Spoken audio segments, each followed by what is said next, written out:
na masisimutan ng pera. Gawin niyo po ito Tuesday or Friday.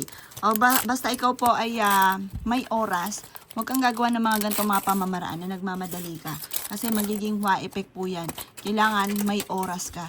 Gawin niyo po ito ng Tuesday or Friday or kaya sa umaga. Basta ikaw po ay hindi po masyadong abala. Yan.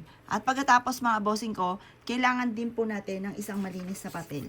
Mainam po yung ating gagamitin papel ay ati pong pupunit-punitin yung mismong gilid po nito para yung presensya po natin ay nadadama ng papel.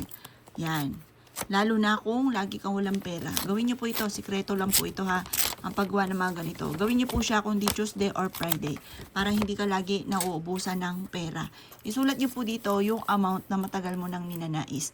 Halimbawa ay 7 billion. Walang masamang mangarap. Bilyonin na natin.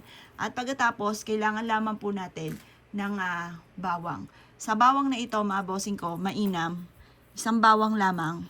Sulat na rin natin dito yung pangalan po natin. Halimbawa, Apple Pagyo. Apple Pagyo.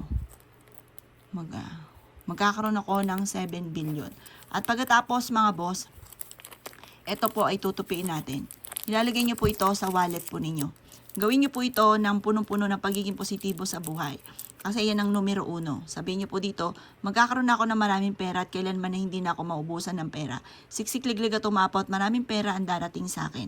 Ngayon na simula ng aking pagyaman. Ngayon taon na ito ng 2025 ay maraming pera ang darating sa akin. Yayaman ako. Magkakaroon ako ng bagong bahay ngayon taon na ito at magkakaroon din ako ng bagong sasakyan.